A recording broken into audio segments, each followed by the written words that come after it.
സ്ത്രീധന പീഡനത്തെ തുടർന്ന് കൊല്ലം സ്വദേശിനിയായ വിസ്മയ ജീവനൊടുക്കിയ കേസിൽ സുപ്രീം കോടതിയെ സമീപിച്ച് പ്രതി കിരൺകുമാർ. തനിക്കെതിരായ ശിക്ഷാവിധി മരവിപ്പിക്കണമെന്നാണ് ഹർജിയിലെ ആവശ്യം. 10 വർഷം ശിക്ഷ വിധിച്ച വിചാരണ കോടതി വിധിക്കെതിരെ കിരൺ ഹൈക്കോടതിയെ സമീപിച്ചിരുന്നു.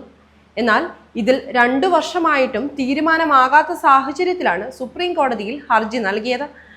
ശിക്ഷ മരവിപ്പിക്കണമെന്ന ആവശ്യവും കിരൺ ഉന്നയിക്കുന്നു. തനിക്കെതിരെ ആത്മഹത്യാ പ്രേരണ കുറ്റം നിലനിൽക്കില്ലെന്നും വിസ്മയയുടെ ആത്മഹത്യയുമായി തന്നെ നേരിട്ട് ബന്ധിപ്പിക്കാൻ തെളിവുകളില്ലെന്നും കിരൺകുമാർ ഹർജിയിൽ പറയുന്നുണ്ട്. പ്രതിയായ കിരൺകുമാറിന്റെ ഇടപെടൽ കൊണ്ടാണ് ആത്മഹത്യയെന്ന് തെളിയിക്കാൻ കഴിഞ്ഞിട്ടില്ല. മാധ്യമ വിചാരണയുടെ ഇരയാണ് താനെന്നും കിരൺകുമാർ പറയുന്നുണ്ട്. അഭിഭാഷകൻ ദീപക് പ്രകാശാണ് കിരണിന്റെ ഹർജി സമർപ്പിച്ചത്.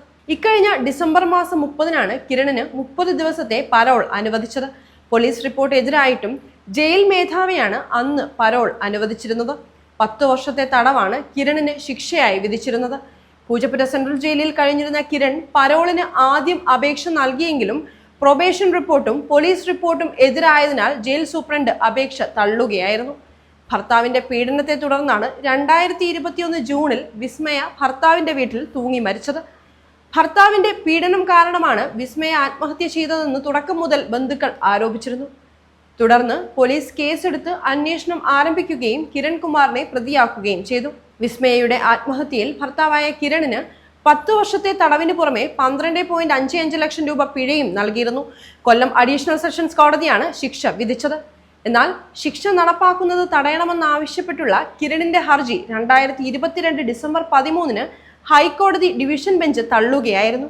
കൊല്ലം നിലമേൽ സ്വദേശിനിയായ വിസ്മയയെ 2021 ജൂൺ 21-നാണ് ശാസ്താംകോട്ട ശാസ്താനടയിലുള്ള ഭർത്താവിന്റെ വീട്ടിൽ മരിച്ച നിലയിൽ കണ്ടെത്തിയത്. മകളെ ഭർത്താവ് നിരന്തരം പീഡിപ്പിച്ചിരുന്നതായും കൊലപാതകമാണെന്നുമുള്ള ആരോപണവുമായി വിസ്മയുടെ വീട്ടുകാർ ആദ്യം തന്നെ പരാതി നൽകിയിരുന്നു. 100 പവൻ സ്വർണവും 1.25 ഏക്കർ ഭൂമിയും ഒപ്പം 10 ലക്ഷം രൂപ വില വരുന്ന കാറും നൽകിയാണ് വിസ്മയയെ കിരൺകുമാറിന് വിവാഹം ചെയ്ത് നൽകിയത്. എന്നാൽ വിവാഹം കഴിഞ്ഞതോടെ കൂടുതൽ സ്ത്രീധന തുക ആവശ്യപ്പെട്ട് കിരൺ വിസ്മയയെ നിരന്തരം പീഡിപ്പിക്കുകയായിരുന്നുവെന്നാണ് കണ്ടെത്തിയത്. കൂടുതൽ തെളിവുകൾ പുറത്തു വന്നതോടെ അസിസ്റ്റന്റ് മോട്ടോർ വെഹിക്കിൾ ഇൻസ്പെക്ടറായിരുന്ന ഭർത്താവ് കിരൺകുമാറിനെ പോലീസ് അറസ്റ്റ് ചെയ്യുകയായിരുന്നു.